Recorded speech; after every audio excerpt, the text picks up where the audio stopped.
Breaking news. দীর্ঘ 10 বছর পর আবারও বাংলাদেশ ব্যাংক থেকে টাকা হাতিয়ে নিয়েছে হ্যাকাররা। আজ থেকে দীর্ঘ 10 বছর আগেও এমন একটা ঘটনা ঘটেছিল। ওই সময় হ্যাকাররা বাংলাদেশ ব্যাংক থেকে 2 কোটি টাকা মেরে দিয়েছিল। তবে এবার ধারণা করা যাচ্ছে তার থেকেও বেশি টাকা লুটপাট করতে পারে।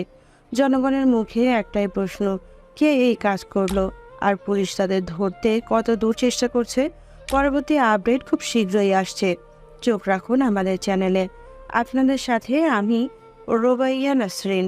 সকাল সকাল ঘুম থেকে উঠে এমন খবর শুনে খুব অবাক হলাম, যেখানে পুরো বাংলাদেশ ব্যাংকের সিকিউরিটি সিস্টেম পরিচালনা করছে বাংলাদেশের নাম্বার 1 হ্যাকাররা, যাদেরকে লোকে BSH 15 বাংলাদেশ স্পেশাল হ্যাকার 15 বলে চেনে।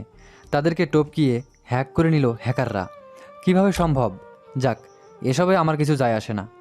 ওখানে তো আর আমার টাকা নেই, আমার মাথা ঘামানোর দরকার নেই। ভার্সিটিতে যাওয়ার সময় হয়ে গেছে। ফ্রেশ হয়ে মাকে খাবার দিতে বললাম। খাবার খেয়ে ভার্সিটির দিকে রওনা দিলাম। চলুন, ভার্সিটিতে যেতে যেতে পরিচয়টা দিয়ে দেই। আমি রবিউল হাসান, পরিবারের বড় ছেলে। আর আমার একটা বড় আপু আছে, যে একটু আগেই খবর প্রচার করলো, রুবাইয়া নাসরিন। আমি এবার HSC দিব। আর হ্যাঁ, আপুও এখনও পড়াশোনা করে, সাথে জবও করে। আমি ভার্সিটির দিকে যেতেই দেখলাম কেউ অ্যাক্সিডেন্ট করেছে, মাথা থেকে অনেক রক্ত বের হচ্ছে। কেউ হসপিটালে নিচ্ছে না, সবাই দাঁড়িয়ে দাঁড়িয়ে দেখছে। আমি তাড়াতাড়ি করে তাদেরকে হসপিটালে নিয়ে গেলাম। ডাক্তার প্রথমে ট্রিটমেন্ট করতে চায়নি, অ্যাক্সিডেন্টের ব্যাপার বলে। পরে আমার অনেক জোরাজুরিতে ট্রিটমেন্ট করলো। পরে জানলাম অ্যাক্সিডেন্ট করা লোকটা হচ্ছে শফি আহমেদ, এই শহরের নাম করা লোক। সব ট্রিটমেন্ট শেষে আমি লোকটার কাছে বিদায় নিতে গেলাম। আঙ্কেল, তাহলে আজ আমি আসি। সে কি, তুমি আমাকে এত হেল্প করলে অথচ এভাবে চলে যাবে? জি আঙ্কেল, এখানে তো আর কিছু করতে হবে না। আর আপনি বললেন আপনার মেয়ে আসছে, তাহলে আর আমার এখানে থাকার দরকার নেই। আপনার মেয়ে আসলে আপনি তার সাথে চলে যাবেন। আমি আজ আসি। ওকে, শোনো, আমার কার্ডটা রেখো, সময় করে এখানে দেখতে এসো। জি আঙ্কেল, অবশ্যই। আসি তাহলে, আসসালামু আলাইকুম। কার্ড নিয়ে চলে গেলাম। আজ আর ভার্সিটিতে যাওয়া হয়নি, চলে গেলাম বাসায়। এত তাড়াতাড়ি চলে আসায় মা বলল, কি হলো, তুই এত তাড়াতাড়ি চলে এলি যে? শরীর ঠিক আছে তো? হ্যাঁ আমি ঠিক আছি, আমার কিছু হয়নি। তাহলে চলে এলি যে? রাস্তায় একটা লোক অ্যাক্সিডেন্ট করেছে, তাই তাকে নিয়ে হাসপাতালে গিয়েছিলাম। আর দেরি হয়ে গেল, তাই বাসায় চলে এলাম। ঠিক আছে, গিয়ে পড়তে বস। এখন আবার কিভাবে পড়তে বসবো? জানি তো বসবি না, তাও এমনিই বললাম। এখন তো গিয়ে শুধু কম্পিউটার নিয়েই পড়ে থাকবি। আচ্ছা, আমি গেলাম। তুমি কি করতেছো করো, আপু আসলে বলিও। আপু চাকরিতে চলে গেছে, আসতে সময় হয়, কখন আসে কখন যায় কিছুই বোঝা যায় না। আমি রুমে গিয়ে চেঞ্জ হয়ে নিলাম। তারপর মায়ের কথা মতো বসে পড়লাম কম্পিউটার নিয়ে।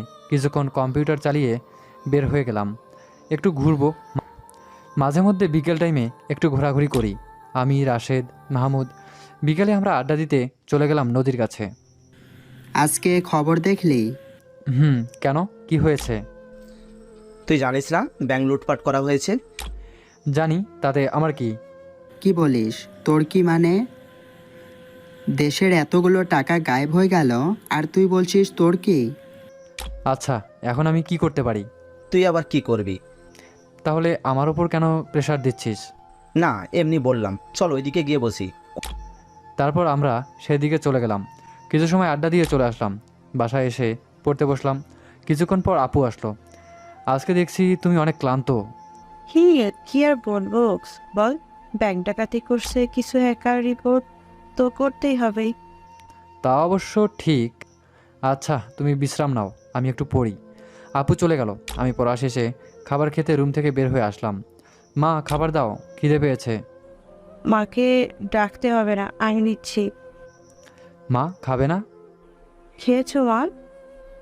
তুই আর আমি খাইনি। ওকে দাও, খিদে পেয়েছে খুব। ওকে দিচ্ছি। তারপর আপু খাবার দিল, আমি খেয়ে রুমে চলে এলাম। সবাই ঘুমিয়ে গেল। সেইদিকে কেউ একজন বসে গেল কম্পিউটার নিয়ে। লক্ষ্য হলো কে বা কারা ব্যাংক থেকে টাকা মেরে দিয়েছে তা বের করা। নিজের কম্পিউটার ওপেন করলো, ঢুকে গেল ডার্ক ওয়েবসাইটে। কিছু সময় বিচরণ করার পর তেমন কাউকে পাইনি। তবে এভাবে বসে থাকলে তো হবে না, কিছু তো একটা করতেই হবে। আমার দেশের মানুষের টাকা মেরে দিবে, আমি চুপ করে বসে থাকবো, তা তো হয় না। আরও কিছু সময় ধরে কম্পিউটার চালাতে লাগলাম। এমনভাবে কিবোর্ড চাপ দিচ্ছি যেন পুরো হাতটাই মেশিন। অনেকক্ষণ কম্পিউটার চালিয়ে একটা জিনিসের চোখ পড়লো, যেটার মাধ্যমে এই হ্যাকাররা ধরা যেতে পারে। কিন্তু যে ফাইলে তথ্যটা ছিল সেটা ওপেন করতেই ডিলিট হয়ে গেল। কিছুই বুঝতে পারিনি। আর কিছু না ভেবেই কম্পিউটার ছেড়ে উঠে গেলাম। সকালে ঘুম থেকে উঠে দেখি কিছুটা দেরি হয়ে গেল। আমি আরও আগে ঘুম থেকে উঠি, তাড়াতাড়ি ফ্রেশ হয়ে ভার্সিটির গেট দিয়ে ঢুকতে গেলাম। কিছু মেয়েকে কিছু ছেলে ডিস্টার্ব করছে। আমি সেখানে গেলাম। ছেলেগুলোকে আমি আগে থেকেই চিনি, আমাদের সিনিয়র, আর মেয়েগুলা আমারই ক্লাসের। আমি সেখানে গিয়ে বললাম, আরে ভাই কি করতেছেন? এরা তো আপনাদের ছোট বোনের মতো, কেন ডিস্টার্ব করছেন? ছেড়ে দিন তো ভাই, খামাখা ডিস্টার্ব করে কী লাভ? তুই কে রে? তোর কথায় এদের যেতে দিব? ভাই এরা আমার ক্লাসের, তাই বলছিলাম কি এদের ছেড়ে দিন। বেশি বকবক না করে এখান থেকে যা তো, যত সব। ওকে ভাই যাচ্ছি, তবে ক্লাসে নয়, প্রিন্সিপালের কাছে। কি বললি? আমাদের নামে বিচার দিবি? যা দেখি তোর প্রিন্সিপাল কি করে। আমি আর কিছু না বলে প্রিন্সিপাল স্যারের কাছে চলে গেলাম। স্যার আর আমি এসে দেখি এখানে কেউ নেই। স্যার তো রেগে গেল আমার ওপর। স্যার আমার কথা বিশ্বাস না করে চলে গেল। আমি আর কি করব, আমি ক্লাস করতে চলে গেলাম। ক্লাস করার মাঝে প্রিন্সিপাল স্যার আসলো আর আমাকে দাঁড় করালো। তুমি বলেছিলে তোমার ক্লাসের কোনো মেয়েকে সিনিয়ররা ডিস্টার্ব করতেছে, এটা কি সত্যি? জি স্যার। তাহলে সে মেয়েগুলো কোথায়? দেখাও তো। ওই যে ওরা। মেয়েগুলোর দিকে হাত দিয়ে দেখিয়ে দিলাম। ঠিক আছে, আমি দেখছি ব্যাপারটা। স্যার চলে গেল। আমরা ক্লাস করতে লাগলাম। ক্লাস শেষ করে বাসায় চলে এলাম। রীতিমতো বিকেলে আড্ডা দেওয়া শেষ করে বাসায় গিয়ে পড়তে বসলাম। পরের দিন ভার্সিটির দিকে রওনা দিলাম, কিন্তু মাঝখানে গিয়ে গাড়ি থেমে গেল। কতগুলো লোক মিলে আমাকে ঘিরে ধরলো। আমি কিছু বুঝে ওঠার আগেই তারা আমার মুখে রুমাল চেপে ধরলো। আমি জ্ঞান হারালাম। যখন জ্ঞান ফিরল তখন দেখি ভার্সিটির বড় ভাইগুলো সামনে দাঁড়িয়ে আছে। বুঝলাম কাহিনী খুব খারাপ হতে যাচ্ছে। ভাই আপনারা আমাকে কিডন্যাপ করলেন? কি মনে করছিস তুই প্রিন্সিপালকে বলে মেয়েগুলোকে ছাড়িয়ে নিয়ে যাবি আর আমরা কিছু করব না? তা কেমনে হয় তুই বল? ভাই ভুল হয়ে গেছে, আর করব না, মাফ করে দিন। ভয় পাইলি? আরে এখন তো সবে শুরু। তোকে আজ এমন মার দিব যাতে কখনো আর সামনেও দাঁড়াতে না পারিস। না ভাই, আর কখনো এমন করব না, ভুল হয়ে গেছে, মাফ করে দিন। তোর কোনো মাপ নেই, এই মার তোরা। আমাকে মারতে যাবেই তার আগেই পুলিশ চলে এলো। আমি নিজেও অনেক অবাক, এখানে কেন পুলিশ? বড় ভাইগুলো তাড়াতাড়ি করে পালালো, আমাকে বেঁধে রেখেই পালিয়েছে। আমি বাধা আছি দেখে একজন পুলিশ আমার কাছে আসলো আর বেঁধে রাখার কারণ জানতে চাইলো। আমিও বলে দিলাম। তারপর আমাকে খুলে দিয়ে বাসায় আসতে বলল। আমিও চলে এলাম, তবে বাসায় নয়, ভার্সিটিতে। কারণ বাসায় গেলে মা আবার কত প্রশ্ন করবে, হিসাব নাই। তার থেকে ভালো ভার্সিটিতে থাকা। প্রথম ক্লাস চাঁদে গেল, পরের ক্লাস করতে ঢুকলাম। তখনই আমার ফোনে কে যেন ফোন দিল। বের করে দেখি আননোন নাম্বার, তাই কেটে দিলাম। কিন্তু কিছু সময় পর আবারও ফোন এলো, তখন রিসিভ করলাম। কে বলছেন? আমি তোমার বন্ধু রাশেদের বাবা বলছে। আসসালামু আলাইকুম আঙ্কেল, আপনি? তোমার ক্লাস শেষ হলে আমার বাসায় এসো তো। আঙ্কেল কোনো সমস্যা? না তেমন কিছু না, একটু এসো। জি আঙ্কেল, আসবো। এখন রাখি তাহলে। ফোন কেটে দিয়ে ক্লাস করতে মনোযোগ দিলাম। ক্লাস শেষ করে রাশেদ আর আমি রাশেদের বাসার দিকে রওনা দিলাম। রাশেদ মাহমুদ, আমি একই ভার্সিটিতে পড়ি। রাশেদের বাসায় গিয়ে দেখলাম আঙ্কেল মনমরা করে বসে আছে। আমি কারণ জানতে চাইলে বলল কিছুক্ষণ পরে বলবে। তারপর ওখানেই দুপুরের খাবার খেলাম। দেখলাম আন্টিও মনমরা হয়ে আছে। কাহিনী তেমন ভালো লাগছে না, তাই তাড়াতাড়ি খাবার শেষ করে আঙ্কেলের থেকে জানতে চাইলাম কি হয়েছে। রাশেদ তুমি ভিতরে যাও, রমিউলের সাথে আমার কথা আছে। রাশেদকে বলল আর সে চলে গেল। আঙ্কেল কি হয়েছে? সবাই এমন মনমরা হয়ে আছেন কেন? আন্টিও দেখছি মনমরা হয়ে আছে। কি হয়েছে বলেন প্লিজ। তুমি তো জানো ব্যাংক থেকে কেউ টাকা হাতিয়ে নিয়েছে। হ্যাঁ জানি। ওখানে আমার টাকাও ছিল। আর সবচেয়ে বড় কথা কি জানো? কি আঙ্কেল? তুমিও ভিতরে যাও, আমি একটু পার্সোনাল কথা বলতে চাই। জি আঙ্কেল বলেন। তুমি তো কম্পিউটারে অনেক কিছু জানো, তাই না? এই একটু একটু কেন আঙ্কেল? তুমি জানো বাংলাদেশ ব্যাংক কারা নিয়ন্ত্রণে রাখে? জ্বর জানি, BSH 15। জানো এটার সদস্য কতজন? 15 জন। আমিও সে 15 জনের একজন। কি, আপনিও তাদের একজন? আমরা ওই হ্যাকারের কোনো হদিস পাচ্ছি না, কি করব এখন বলো? আমি তো এসব কিছুই জানি না। আপনারা এত বড় টিমের একজন মেম্বার, এখানে আমি কি করতে পারি? এই টিমই কিছু করতে পারছে না? জানো ওই টিমের হেড হলাম আমি, আর সরকার আমার উপর প্রচুর চাপ দিচ্ছে। আমি কিছুই করতে পারতেছি না। তাহলে আমি কি করতে পারি? গত বছর কম্পিউটার প্রতিযোগিতায় একটা লকার ভাঙার প্রতিযোগিতা ছিল, ওটাতে তুমি প্রথম হয়েছিলে তাই না? জি, কিন্তু ওটার সাথে এটার কি সম্পর্ক?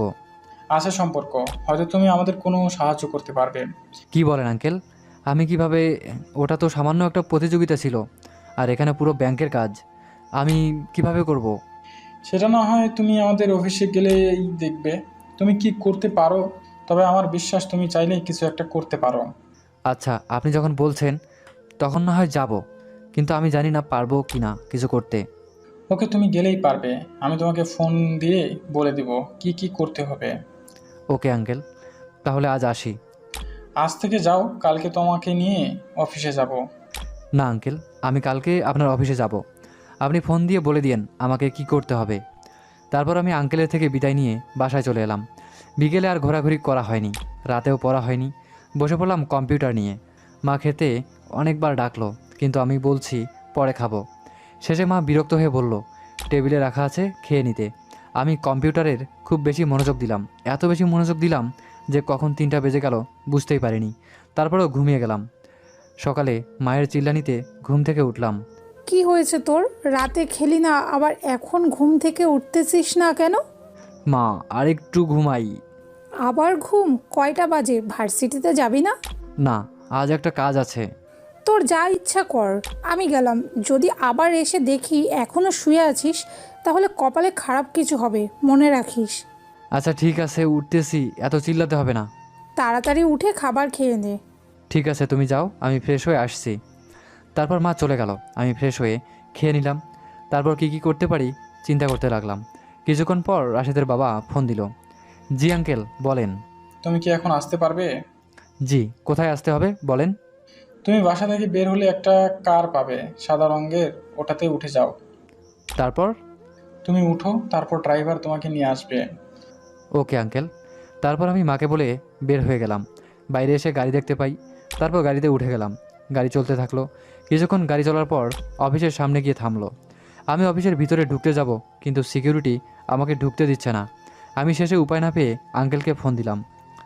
আঙ্কেল তাদের সাথে কথা বলে পরে আমাকে যেতে দেয়। আমি গিয়ে দেখলাম একটা রুমের সামনে আঙ্কেল দাঁড়িয়ে আছে। আমি আঙ্কেলের কাছে গিয়ে বললাম, আঙ্কেল, সিকিউরিটি খুব স্ট্রং, আসতেই তো দিচ্ছে না। তা তো হবেই। আচ্ছা চলো দেখি তুমি কি সাহায্য করতে পারো। জি আঙ্কেল, চলেন। আঙ্কেল আমাকে নিয়ে একটা রুমে গেল। এত ভালো মানের সিস্টেম আমি আগে কখনো দেখিনি। এখন কিভাবে কি করব কিছুই বুঝতেছি না। আর এখানে যারা আছে সবাই মাস্ক পরে আছে। আমি আঙ্কেলকে বললাম, সবাই মাস্ক পরে আছে কেন? এখানে সবাই শুধু আমাকে চেনে, আর কেউ কাউকে চেনে না। সবার পরিচয় গোপন করা, বুঝতেই পারছো কত বড় কাজ করতে হয়। জি আচ্ছা, চলেন। আপনাদের কম্পিউটারের কি অবস্থা একটু দেখি। দেখো, এই 15টা আমাদের কম্পিউটার। ওই হ্যাকার আমাদের কম্পিউটার নিজের আয়ত্তে রেখেছে। আমরা কোনো কম্পিউটার ওপেন করতে পারছি না। ওকে, আমি দেখছি কি করা যায়। একটা চেয়ার নিয়ে বসে গেলাম কম্পিউটারের সামনে। কিবোর্ডে হাত চালাতে লাগলাম, কিন্তু কিছুতেই কম্পিউটার ওপেন হচ্ছে না। আঙ্কেল, এখানে হেড কম্পিউটার কোনটা? এটা আমি চালাই। মেইন ডিভাইস হচ্ছে এটা। এখান থেকে সব কম্পিউটারের সার্ভিস দেওয়া হয়। ঠিক আছে। আমি মেইন কম্পিউটারের সামনে গিয়ে বসে পড়লাম। কিবোর্ডে প্রচুর হাত চালাচ্ছি, কিন্তু কোনোভাবেই কম্পিউটার ওপেন হচ্ছে না। শেষে একটা সিদ্ধান্ত নিলাম। আঙ্কেল, আপনার কম্পিউটারের সব ডাটা কি শুধু এখানেই আছে, নাকি অন্য কোথাও আছে? সব ডাটা কপি করা আছে। তাহলে তো আর কোনো সমস্যাই নেই। এবার আপনাদের সব কম্পিউটার ওপেন হয়ে যাবে। কিভাবে? এই যে দেখেন কিভাবে কি হয়। কম্পিউটারের সব কানেক্টেড ডিসকানেক্টেড করে দিন, মানে সব লাইন অফ করে দিন। তাহলে? করেন আগে, তারপর বুঝবেন। তারপর আঙ্কেল সব লাইন নিয়ে ফেললো। তারপর আমি মেইন কম্পিউটারটা সার্কিট থেকে খুলে নিয়ে ফেললাম। তারপর আঙ্কেলকে বললাম আবারও সব কানেক্টেড ঠিক করতে। কিন্তু তুমি এটা খুলে নিলে কেন? এটাই তো আমাদের সবচেয়ে গুরুত্বপূর্ণ কম্পিউটার। আর হ্যাকাররাও এই কম্পিউটারটি তাদের করে রাখছে, মানে তারা কন্ট্রোল করতেছে। এটা ছাড়া বাকি কম্পিউটারগুলো ওপেন হবে, দেখেন হয় কি না। তারপর আঙ্কেল কথা মতো মূল কম্পিউটারটা ছাড়া বাকিগুলো কানেক্টেড করলো, আর সাথে সাথেই আমার কথা মতো কম্পিউটার ওপেন হয়ে গেল। এসব কেমনে কি হলো কিছুই তো বুঝলাম না। হ্যাকাররা এখানের সব কম্পিউটারে তাদের হাত দেয়নি, তারা কোনোভাবে জানতে পেরেছিল আপনাদের মূল কম্পিউটার কোনটি, তাই হ্যাকাররা মূল কম্পিউটারের তাদের কন্ট্রোলে রেখেছে। এখন কি আমরা হ্যাকারদের ধরতে পারবো? সেটা আপনারা বুঝেন কিভাবে, কি করবেন। আমি আসলাম, তারপর আমি চলে আসতে যাব, তখনই আঙ্কেল একটা প্যাকেট দিয়ে বলল, এই নাও, তুমি অনেক কষ্ট করলে, এখানে 50,000 টাকা আছে, রেখে দাও। না আঙ্কেল, লাগবে না, আমি আপনাদের হেল্প করতে পেরেছি তাতেই অনেক। আরে কি বলো, নাও, কাজে লাগবে। এটা যদি নিতেই হয় কোনো পথের ধারে কোনো অসহায় মানুষকে দিয়েন, তাহলে সে অন্তত আর কষ্ট করে বেঁচে থাকবে না, কিছুটা হলেও সচ্ছল হবে। তুমি যদি এটাই চাও তাহলে আমি এটাই করব। তবে হ্যাঁ, তোমার সাহায্য আমাদের আবারও লাগতে পারে। তখন না হয় জানাবেন। আসছি, ভালো থাকবেন।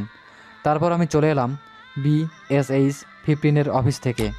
ওখানে প্রায় আমার 2 ঘন্টা লাগলো। তারপর আবারও বাসায় চলে এলাম। বাসায় এসে ফ্রেশ হয়ে নিলাম, দুপুরে ভাত খেয়ে ঘুমিয়ে পড়লাম। বিকেলে কারো ফোনে ঘুম ভেঙে গেল, চোখ খুলে দেখি মাহমুদ ফোন দিয়েছে। আমি ফোন রিসিভ করে বললাম, বল। কোথায় তুই? এই তো ঘুমাচ্ছিলাম। আড্ডায় আসবি না? কিছুক্ষণ পর আসবো, তুই কোথায়? আমি আর রাশেদ নদীর পাশে বসে আছি। ওকে, আমি আসতেছি। তারপর ফোন কেটে দিয়ে ঘুম থেকে উঠে ফ্রেশ হয়ে নাস্তা করে আড্ডা দিতে চলে গেলাম। বন্ধু, একটা কথা বলতো, কি কথা? তুই কি কখনো প্রেম করবি না? হায় রে প্রেম, আমার যে চেহারা! প্রেম তো করা দূরের কথা, কোনো মেয়ে তাকায় না, আবার প্রেম! জানি জানি, সব জানি। কি জানিস? কত মেয়ে তোর উপর ক্রাশ খেয়ে আছে জানিস? জানি জানি, তেল মারতে হবে না। তুই যা জানিস সব ভুল।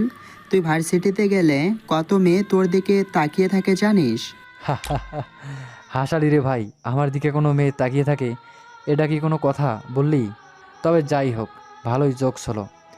জোকস না, সত্যি বললাম। এখানে জোকসের কি দেখলি? তোরা যা বলেছিস জোকসকেও হার মানাবে।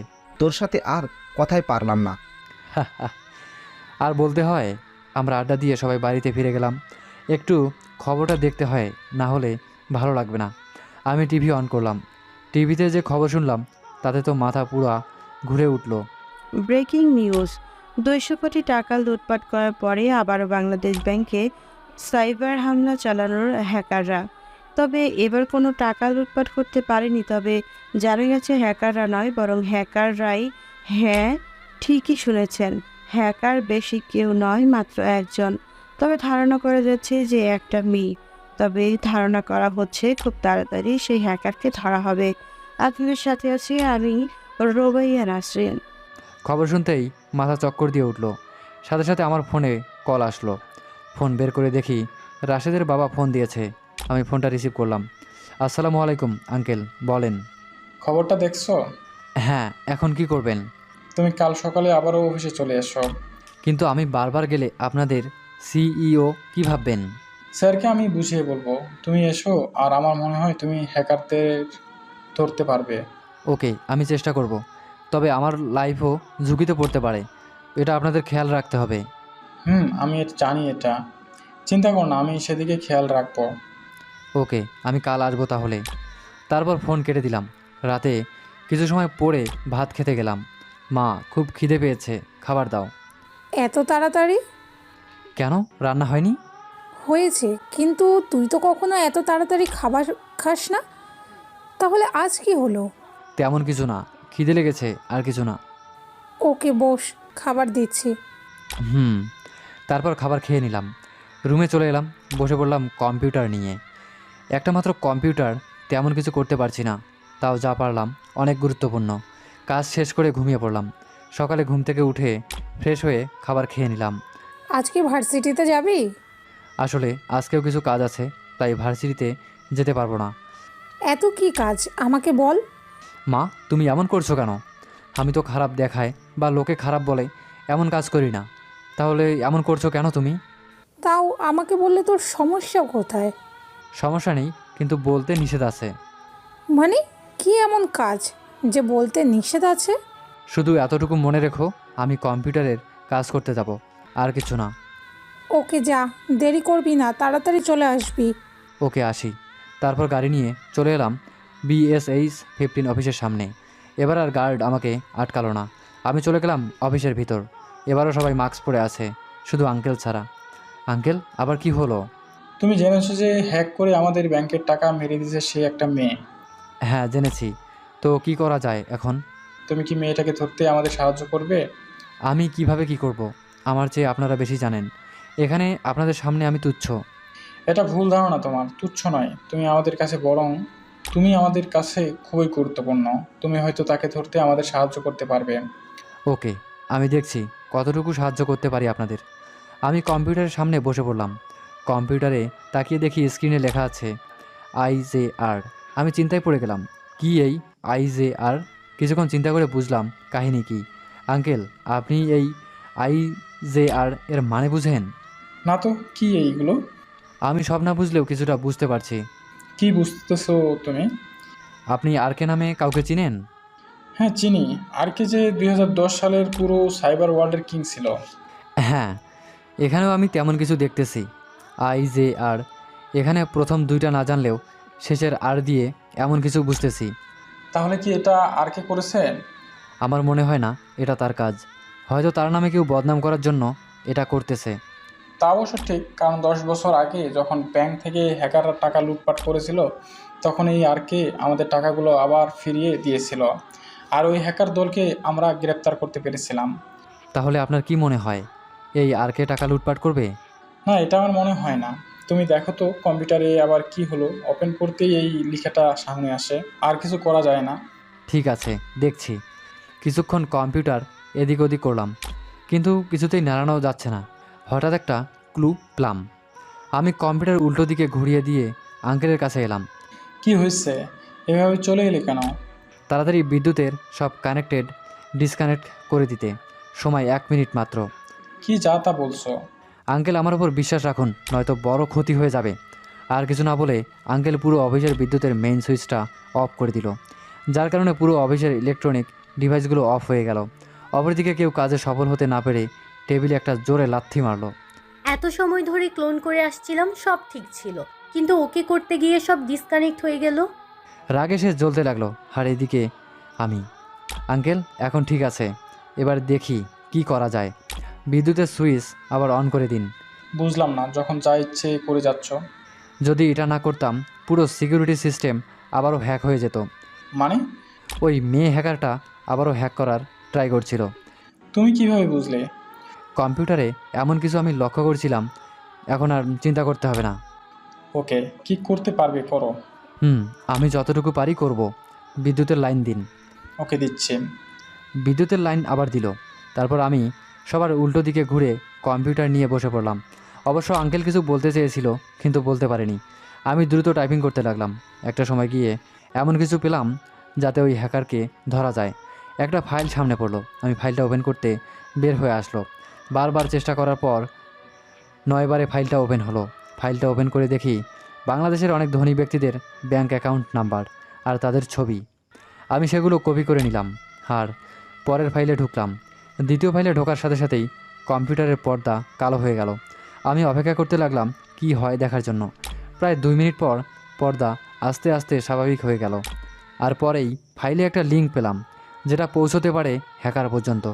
আমি লিঙ্কটি কপি করে নিয়ে পাশের আরেকটি ফাইলে ঢুকিয়ে দিলাম। কিছু করতে পারলে? হ্যাঁ, পেরেছি।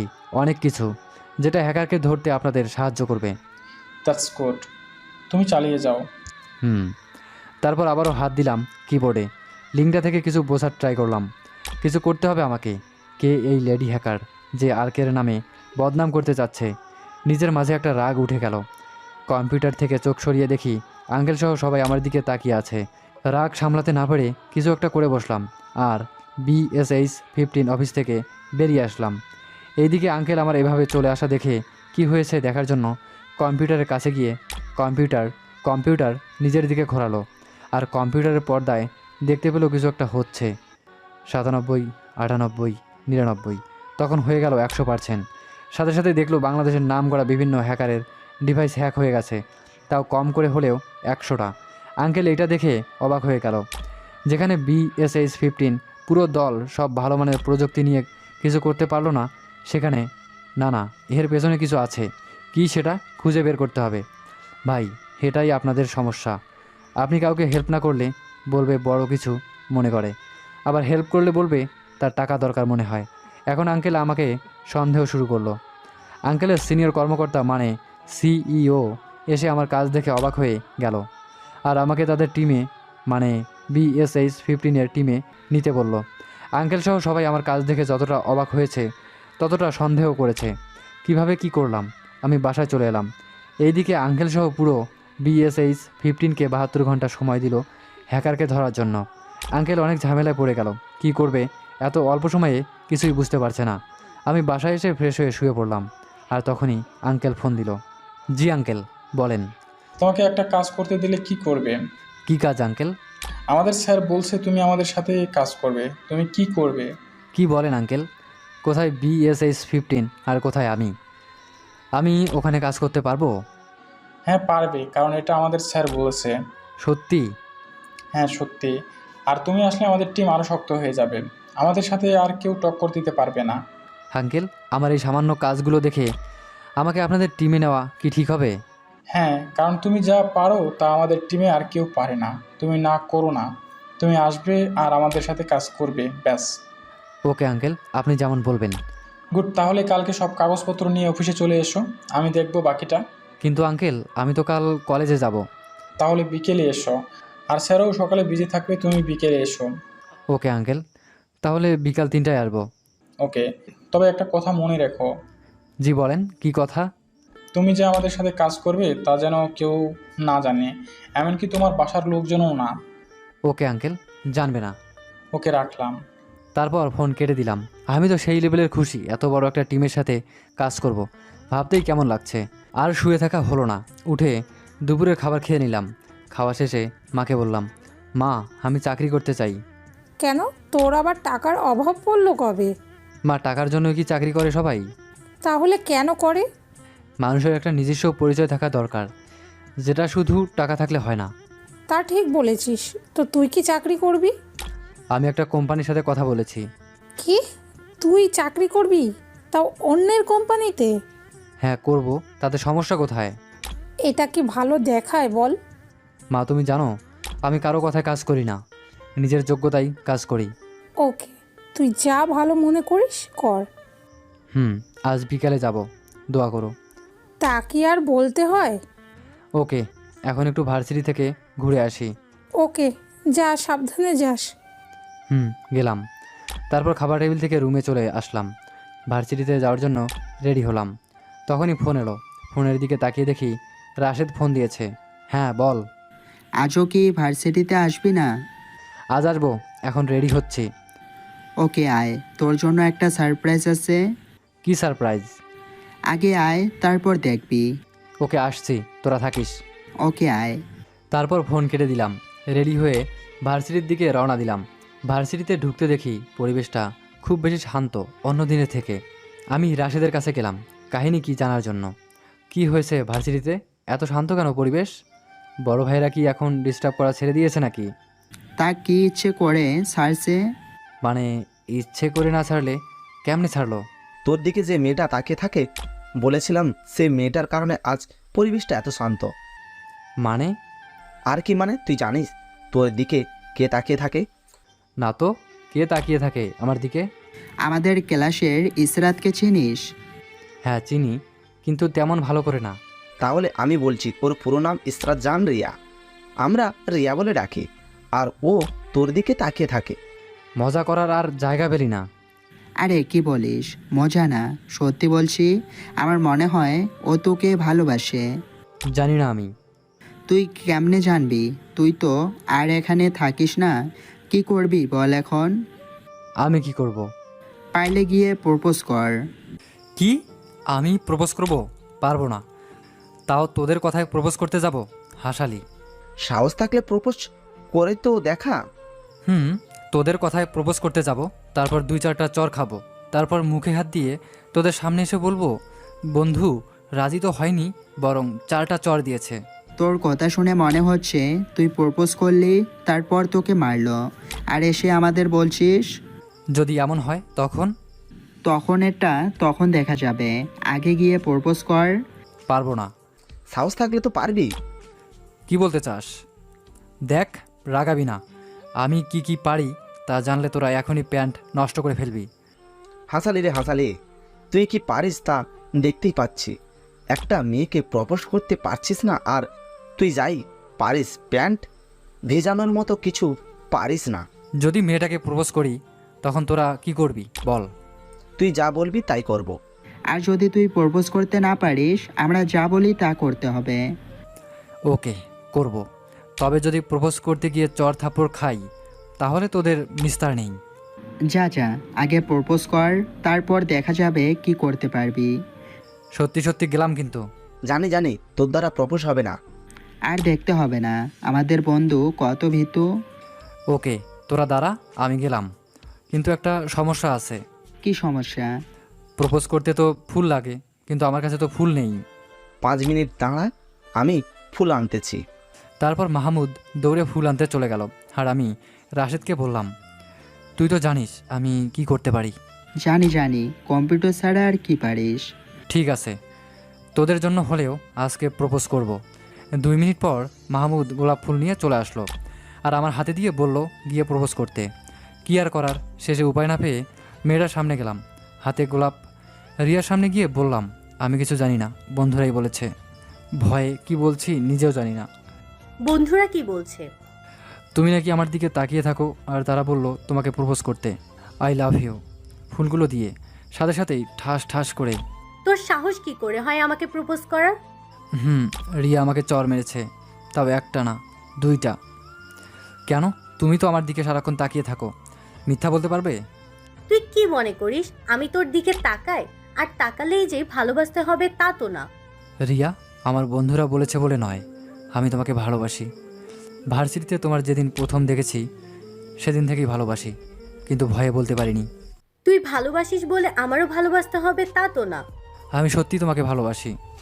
আর কখনো আমার সামনে যাতে তোকে না দেখি।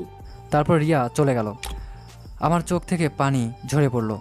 বন্ধুরা তো রিয়ার ব্যাপারটা কিছুদিন ধরে খেয়াল করছে, কিন্তু আমি রিয়াকে সেই অনেক আগে থেকেই ভালোবাসি, যেটা আমার বন্ধুরা জানে না। কিন্তু রিয়া আমাকে পুরো ভার্সিটির সামনে এভাবে অপমান করবে তা কখনো ভাবিনি।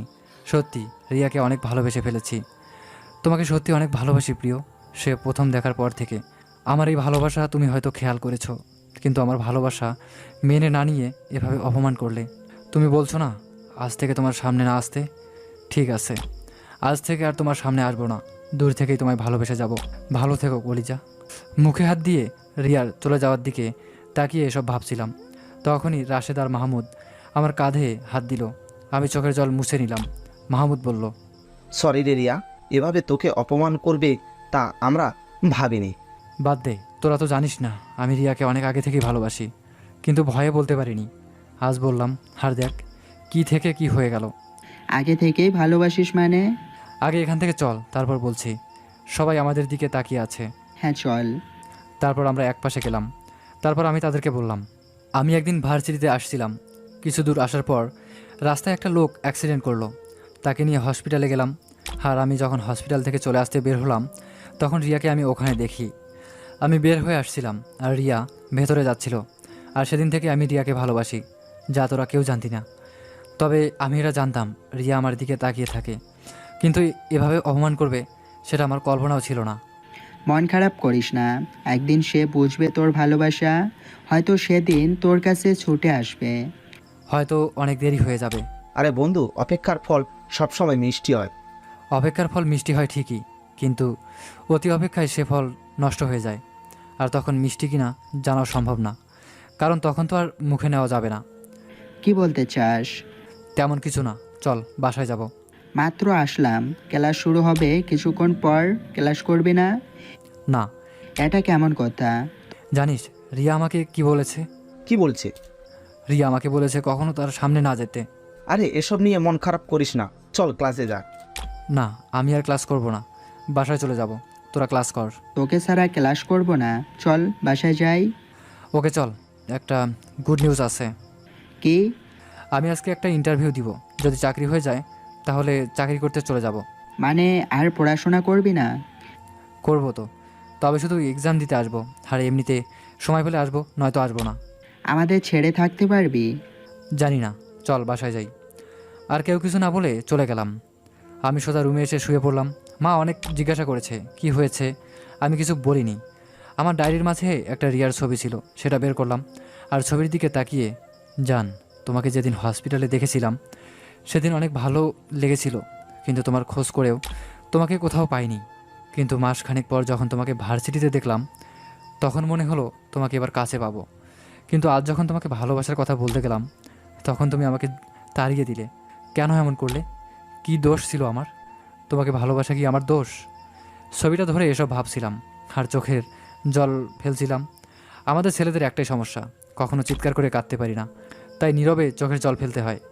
ছবিটার দিকে তাকিয়ে কখন ঘুমিয়ে পড়লাম নিজেও জানি না। যখন ঘুম ভাঙলো তখন দেখি 2টা বাজে। হঠাৎ মনে পড়লো 3টা বাজে আমার অফিসে যাওয়ার কথা। তাড়াতাড়ি উঠে ফ্রেশ হয়ে নিলাম। বাইরে এসে দেখি আপু বসে আছে। আপু, তুমি কখন আসলে? আমি সকালে আসছি। তুই ভার্সিটি থেকে আসার পরেই মাকে ফোন দিয়ে বলল তুই নাকি কেমন কেমন করছিস, তাই চলে এলাম। মেয়েটা কি? কোন মেয়ে? ডুবে ডুবে জল খাও আর আমি কিছুই জানি না। কি বলছো? আর কিছু বলতে পারিনি। আমার মনে পড়ে গেল রিয়ার ছবির কথা, যেটা আমার সাথে নিয়ে আমি ঘুমিয়েছিলাম। কি কিছু মনে পড়লো? মনে পড়েছে। ছবিটা কোথায়? ওটা? আর কিছু বলার আগেই মা আসলো। তোর কি হয়েছে? এসে রুমে ঢুকে গেলি আর কিছু বললিও না। কই, কিছু হয়নি। আজ না তোর ইন্টারভিউ? ও হ্যাঁ, মনেই ছিল না। আচ্ছা, আমি গেলাম। ওকে, যা। আপু, একটু আমার রুমে এসো। এখানে বল। আমার কিছু কাগজ ঠিক করে দিবে, আসো তো। তারপর আপু আমার রুমে আসলো। কি কাগজ? কোনো কাগজ না, আমি সব কাগজ কাল ঠিক করে রেখেছি। তাহলে আমাকে ডাকলি কেন? ছবিটা কোথায়? কিসের ছবি? কার ছবি? রিয়া। বল কার ছবি? রিয়ার ছবি, যেটা তুমি নিছো, ওটা দাও। কি প্রেম রে ভাই তোর! দিনের বেলায়ও ছবি বুকে নিয়ে ঘুমাস? তেমন কিছু না, ছবিটা দেখছিলাম আর ঘুম চলে আসছে, এতটুকু, আর কিচ্ছু না। বাসা কোথায়? এসব পরে বলবো। আর ও আমার গার্লফ্রেন্ড না। বল কাহিনী কি? আগে ছবি দাও, তারপর বলছি। ওকে, এই নে ছবি, বল কাহিনী। তাহলে শোনো, আমি এই মেয়েটাকে ভালোবাসি আর আজ প্রপোজ করতে গিয়েছিলাম, কিন্তু মেয়েটা আমাকে না করে দিয়েছে। কি, তোকে না করছে আমি? বাদ দাও তো, আমার কাজ আছে, এখন যাও। ঠিক আছে গেলাম, তবে মেয়েটাকে কিন্তু তোর সাথে হেব্বি বানাবে। তাই না? আপু চলে গেল আর আমি কাগজপত্র সব নিয়ে বেরিয়ে পড়লাম। টেবিলের সামনে আপু বসে আছে, কিছুটা হলেও খেতে বলছে, কিন্তু আমি দেরি হয়ে যাবে বলে কিছু খাইনি। তারপর গাড়ি নিয়ে চলে এলাম BSH-15 অফিসের সামনে। ঘড়িতে তাকিয়ে দেখি আর 10 মিনিট সময় আছে 3টা বাজতে। আমি তাড়াতাড়ি করে আঙ্কেলকে ফোন দিয়ে অফিসে ঢুকে গেলাম। আঙ্কেল আমাকে একটা অন্য রুমে নিয়ে গেল। চারিদিকে আয়না, পুরো রুমে শুধু আমি আছি। আঙ্কেল আমাকে রুমে রেখে যাওয়ার আগে বলল, এখন থেকে তোমার ইন্টারভিউ শুরু। তারপর আঙ্কেল চলে গেল। আমি বসে আছি একটা চেয়ারে, আর সামনে একটা টেবিল, একটা পানির জগ, আর কিছু নেই। আমি বসে থাকতে থাকতে প্রায় 20 মিনিট বসলাম, কিন্তু কেউ আসলো না। আরও 5 মিনিট বসলাম, কিন্তু তাও কেউ আসলো না। আর বসে থাকতে না পেরে সামনে থাকা জগ থেকে 1 গ্লাস পানি খেলাম আর উঠে চারদিকে হাঁটতে লাগলাম রুমের ভেতরে। রুমের একটা কর্নারে গিয়ে দেখলাম এমন কিছু, যাতে আমি বুঝে গেলাম আমার রুমের ভেতরে যা করছি সব কিছু কেউ দেখছে। আমি আর হাঁটাহাঁটি না করে আবারও বসে গেলাম চেয়ারে। তারপরে রুমে আঙ্কেল সহ 3জন লোক আসলো। এখন তোমার ইন্টারভিউ নেওয়া হবে, তুমি পারবে তো? ইনশাআল্লাহ পারবো। ওকে, কম্পিউটারটা ওকে দাও। আঙ্কেলের সাথে আসার একজন আমাকে কম্পিউটার দিল। তারপর আঙ্কেল বলল, এখানে একটা ফাইল আছে আর সেই ফাইল থেকে একটা ভিডিও আছে, সেটা বের করে দেখবে আর দেখা শেষ হলে ভিডিওটা ডিলিট হয়ে যাবে। তারপর আর একটা ফাইলে কিছু হ্যাকারদের আইডি আছে, বর্তমান সবচেয়ে বড় হ্যাকারের ব্যাঙ্ক অ্যাকাউন্ট হ্যাক করতে হবে। ব্যাংক অ্যাকাউন্ট হ্যাক করা তো অপরাধ। হ্যাঁ অপরাধ, কিন্তু ওই অ্যাকাউন্টে সব কালো টাকা আছে, তাই ওটা হ্যাক করা দরকার। তাহলে বাংলাদেশ ব্যাংক থেকে যাদের অ্যাকাউন্টের টাকা উধাও হয়ে গেছে তাদেরও তো সব কালো টাকা। তাহলে হ্যাকারকে কেন খুঁজতেছেন? সেও তো কালো টাকাকে মেরে দিয়েছে, কারো কষ্টের টাকা তো মারেনি। তুমি ভুলে যেও না, আমি তোমার ইন্টারভিউ নিচ্ছি, যা বলছি তা করো। তারপর আঙ্কেল চলে গেল। আমি চিন্তায় পড়ে গেলাম, কিভাবে কি করব, তাও সামান্য একটা কম্পিউটার দিয়ে। না না, আমি পারবো না বললে মানায় না। কিছু একটা করতেই হবে। আমি কম্পিউটারে হাত দিলাম। আমি জানি এখানে যা করেছি সব কেউ দেখছে, তাই আর এদিক ওদিক না তাকিয়ে আঙ্কেলের কথা মতো ভিডিওটা দেখলাম, কিন্তু তেমন কিছু গুরুত্বপূর্ণ পাইনি। তারপরে হ্যাকারের লিঙ্ক যেটা বলল সেটা খুঁজতে লাগলাম, কিন্তু এখানে শতাধিক মেইল আছে। ওর লিঙ্কটা কোনটা? তারপর হালনা ছেড়ে খুঁজতে লাগলাম। কিছু সময় খোঁজার পর যখন পেলাম না, তখন মনে হলো আমি ভুল পথে যাচ্ছি, আমাকে সঠিক পথে যেতে হবে। সব ফাইল থেকে বের হয়ে আসলাম আর নতুন করে খুঁজতে শুরু করলাম। আর সাথে সাথে একটা ভাইরাসযুক্ত ফাইল চোখে পড়লো, সেটাতে ঢুকে গেলাম। তারপর 2 মিনিট খুঁজে লিঙ্কটা পেলাম, কিন্তু লিঙ্ক কোনোভাবে ওপেন হয় না। করে নিলাম একটা চালাকি, লিঙ্কটার মতো আরও একটা লিঙ্ক বানালাম, তারপর ওপেন করলাম, কিন্তু কিছু এলো না। আবার রিফ্রেশ দিতে একটা ডিভাইসের নাম সামনে আসলো, যেটাকে ডিঙ্গিয়ে আমাকে ব্যাঙ্ক অ্যাকাউন্ট হ্যাক করতে হবে। কিন্তু এভাবে করতে গেলে অনেক সময় লাগবে, তাই অন্যভাবে করার ট্রাই করলাম। আগে যে ডিভাইসটা সামনে আসলো সেটা হ্যাক করলাম, তারপর ওই ডিভাইসের সব ইনফরমেশন কপি করে আমার ডিভাইসে নিয়ে আসলাম। ইনফরমেশনগুলো 5 মিনিট দেখে নিলাম, তারপর হ্যাক করা ডিভাইসটি দিয়ে ব্যাঙ্ক অ্যাকাউন্ট চেক করলাম, কিন্তু অ্যাকাউন্টের ভেতরে কোনোভাবেই ঢুকতে পারতেছি না, পাসওয়ার্ড অনেক হার্ড করে দেওয়া। তারপর হ্যাক করা ডিভাইসটি ড্যামেজ করে দিলাম, পুরো ব্যাংকের কাজটা আমার ডিভাইসে নিয়ে আসলাম। এখন আমার ডিভাইসের সাথে ব্যাংকের ডিভাইস কানেক্টেড করা। আমি আবারও ট্রাই করলাম ব্যাঙ্ক অ্যাকাউন্ট হ্যাক করতে, কিন্তু কোনোভাবেই হচ্ছে না। সময় প্রায় 20 মিনিট চলে গেল। তারপর কিছু একটা ভেবে আমি কম্পিউটার ছেড়ে রুমের মধ্যে হাঁটা শুরু করলাম। আমার হাঁটা দেখে আমার উপর যারা লক্ষ্য রাখছে তারা অবাক হয়ে গেল। আমি 2 মিনিট হাঁটার পর কিছু একটা ভেবে আবারও কম্পিউটারের সামনে বসে পড়লাম। তারপর একটা ফাইল বানালাম, ফাইলের নাম দিলাম পাসওয়ার্ড। ফাইলের মধ্যে একটা ভাইরাস মেক করলাম, ফাইলটা আরেকটা ডিভাইস কানেক্টেড করে ওটাতে সেন্ড করে দিলাম। ফাইলটা লোডিং হচ্ছে, 100% হতেই আমার স্ক্রিনে সাকসেসফুল লেখা আসলো, আর সাথে সাথে আমি দাঁড়িয়ে গেলাম।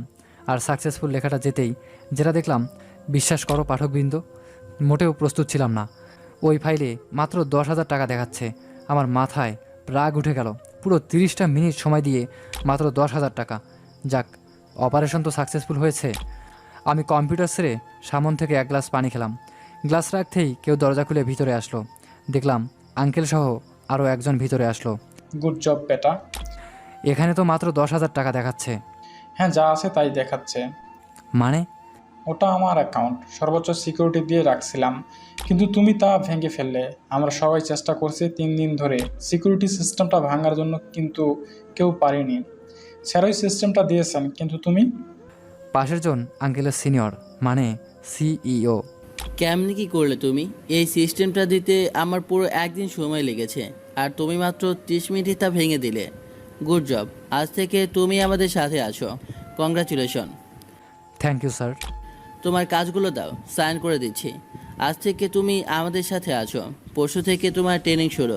মনে রাখবা তোমার কাজ কি সেটা যাতে কেউ না জানে। জি স্যার। আজ তুমি আসতে পারো, কাল সকাল 10টায় চলে আসবা। ওকে স্যার, আসি। তারপর আমি চলে আসলাম। অনেক খুশি আমি, কারণ এত বড় একটা টিমের সাথে কাজ করব। বাসার দিকে মিষ্টি নিয়ে রওনা দিলাম। জানি এখন আপু বাসায় আছে, বিকেল টাইম, তাছাড়া আপু আজকে অফিস থেকে আগেই চলে আসছে। মিষ্টি নিয়ে বাসায় এসে কলিং বেল চাপ দিলাম। একটু পর আপু এসে দরজা খুলল। হাতে এসব কি? মিষ্টি। কিসের মিষ্টি? যে চাকরির জন্য আমি গিয়েছিলাম সেটা হয়ে গেছে। সত্যি? নাও মিষ্টি খাও। ডাইনিং টেবিলে সব প্যাকেট রেখে মিষ্টি বের করে আপুকে খাইয়ে দিলাম। মা কোথায়? আচ্ছা, রুমে দাঁড়া, আমি ডেকে দিচ্ছি। আপু মাকে ডেকে আনলো, তারপর মাকেও মিষ্টি খাইয়ে দিলাম। তারপর রুমে চলে গেলাম, ফ্রেশ হয়ে নিলাম, তারপর নাস্তা করে নিলাম। দুপুরের ভাত খাইনি, তাই নাস্তা করে আড্ডা দিতে বের হলাম। জানি না আর কখনো তাদের সাথে আড্ডা দেওয়া হবে কি না। মন খারাপ, তাও কিছু করার নেই। আমি রাশেদ আর মাহমুদকে ফোন দিলাম আর আড্ডার জায়গায় আসতে বললাম। আমি রিক্সা নিয়ে চলে গেলাম নদীর পাশে আড্ডা দিতে। সবার সাথে অনেক আড্ডা দিলাম। আসার সময় রাত হয়ে গেল, তাই 3 জন মিলে একটা রেস্টুরেন্টে ঢুকে ডিনার করে নিলাম। তারপরে বিদায় নিয়ে চলে এলাম। রাত অনেক হয়েছে, তাই আপু আর মাকে ফোন দিয়ে খেয়ে ফেলতে বললাম। আমি বাসায় এসে কলিং বেল চাপ দিতেই আপু দরজা খুলে দিল। আজকে এত রাত করিস যে? আসলে আজ একটু বেশি আড্ডা দিয়ে ফেললাম। জানি না আর কখনো এমন আড্ডা দেওয়া হবে কি না। ঠিক আছে, মন খারাপ করিস না, যা যা কি ঘুমিয়ে পড়। ওকে, তুমিও ঘুমিয়ে পড়ো। Good night. Good night. আপু চলে গেল, আমি আমার রুমে চলে এলাম। তারপর কিছু একটা ভেবে রিয়ার ছবিটা বের করলাম, আর ছবিটা দেখে ভাবতে লাগলাম হাজারো কথা। ছবিটা হাতে নিয়ে ঘুমিয়ে পড়লাম। সকালে আপু কান ধরে টেনে তুললো। কী ব্যাপার, এভাবে তুললে কেন? ভার্সিটিতে যাবি না? যাবো তো। কয়টা বাজে দেখছিস? আমি ঘড়ির দিকে তাকিয়ে দেখি 9টা বেজে গেছে। এতক্ষণ পর ডাকলে? কি আর করার, আগেও ডাকছি তুই উঠলি না, তাই কান ধরে তুললাম। তা আজ তুমি অফিস যাওনি? আজ সফট ডে। ও, তাহলে তুমি আজ বাসায় থাকবে? হ্যাঁ। ওকে, বিকেলে তোমাকে নিয়ে ঘুরতে বের হব। আপু ফ্রি থাকলে আপুকে নিয়ে প্রায় সময় ঘুরতে যাই। ওকে, এখন রেডি হয়ে নে, ভার্সিটিতে যেতে হবে তো। ওকে, তুমি যাও, আমি আসছি। তারপর আপু চলে গেল। আমি ফ্রেশ হতে গিয়ে মনে পড়লো রিয়ার ছবির কথা, তাই তাড়াতাড়ি ফ্রেশ হয়ে বাইরে এসে দেখি বিছানায় ছবি নেই। আমি জানি ছবিটা আপু সরিয়েছে, তাই রেডি হয়ে আপুর কাছে গেলাম। প্রচুর খিদেও পেয়েছে, দেখি কি আছে, দাও, খিদে পেয়েছে। বস, খাবার দিচ্ছি। আপু খাবার দিল, আমি খেয়ে নিলাম। মা আর আপু আগে খেয়ে নিয়েছে, তাই আমি একাই খেলাম। আপু, তুমি কি কালকে ছবিটা আবারও নিছো? হ্যাঁ, ওটা তো কম্পিউটার সামনে রাখছি, ওটা নিয়েই তো সারাদিন পড়ে থাকিস। ঠিক আছে, আমি গেলাম, কথা বাড়াতে চাইনি। ওকে, যা। তারপর আমি রুমে গিয়ে ছবিটা নিয়ে ভার্সিটিতে চলে গেলাম। আজকে কোনো ক্লাস করব না, তাই বই খাতা কিছু নিইনি। রিক্সা নিয়ে ভার্সিটিতে চলে গেলাম। রাশেদ আর মাহমুদ আগে থেকে বসে আছে, আমিও তাদের কাছে গেলাম। কিছু সময় আড্ডা দিলাম আর রিয়াকে খুঁজতে লাগলাম, সেটা যদিও রাশেদ বা মাহমুদ জানে না। আরও কিছু সময় আড্ডা দেওয়ার পর হঠাৎ রিয়াকে দেখলাম। আমি রাশেদ আর মাহমুদকে বসতে বলে রিয়ার কাছে গেলাম। কি হয়েছে আপনার? কালকের থাপ্পড় কি আবার খেতে ইচ্ছে করে? রিয়া, আমি তোমাকে কিছু বলতে চাই। কি কথা বলবেন তাও আমি জানি। এখন যান, নত কালকের মার আবার দিব। এই মেয়ে, কি বলি তা শুনবে তো, শুধু দৌড়ের ওপর থাকো কেন? আপনার কোনো কথা শোনার ইচ্ছে আমার নেই। তোমার না, কলেও শুনতে হবে। যদি না শুনি? শুনতে তোমাকে হবেই। না, আমি শুনবো না। বলে রিয়া চলে যেতে লাগলো। রিয়াকে যেতে না দিয়ে ওর হাত ধরে ফেললাম। প্লিজ যেও না, শুধু একটু শুনে যাও। ঠাস। হ্যাঁ, ঠিকই শুনেছেন, রিয়া আমাকে চর মারলো। আমাকে চর মেরেছে দেখে রাশেদ আর মাহমুদ দৌড়ে এলো আর রিয়াকে বলল, তোমার কি হয়েছে রিয়া? সে কখন থেকে দেখছি রবি তোমাকে কিছু বলতে চাচ্ছে, তা তুমি শুনতেছো না কেন? আমি জানি কি বলবে। তাহলে বল, কি বলবে? ভালোবাসি ছাড়া আর কি বলবে? এটাই চিনলে ওকে? ও তোমাকে ভালোবাসি বলতে আসেনি। তাহলে তুমি জিজ্ঞেস কর কি বলতে এসেছে। কি বলবেন? কি হলো বল, কি বলবি? রিয়া, আমি তোমাকে সত্যি ভালোবাসি। আর কিছু বলতে পারলাম না। জানতাম তো এটাই বলবেন। আমার কথা শেষ হয়নি। ওকে, তাড়াতাড়ি বলেন। তুমি কাল বলেছিলে না যেন তোমার সামনে আর না আসি। আজ থেকে সত্যি চলে যাব, আর কখনো এই ভার্সিটিতে আসবো না। সত্যি ভালোবাসি তোমায়, ভালো থেকো। আর কখনো তোমাকে বিরক্ত করার জন্য আসবো না। আল্লাহ হাফিজ। এই বলে আমি ওখান থেকে কিছু দূর চলে এলাম, আর আমার পেছন পেছন রাশেদ আর মাহমুদ এলো। তোরা গিয়ে ক্লাস কর, আমি বাসায় চলে যাব, আর কালকে চাকরিতে চলে যাব।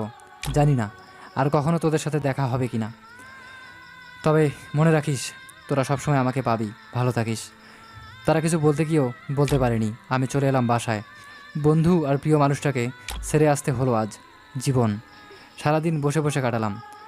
বিকেলে আপুকে নিয়ে ঘুরতে বের হলাম। বাসা থেকে বের হয়ে একটা রিক্সা নিলাম। আপু আর আমি পাশাপাশি বসলাম। মন খুব খারাপ, তাই না? একটু। আমি দেখতেছি একটু নাকি বেশি।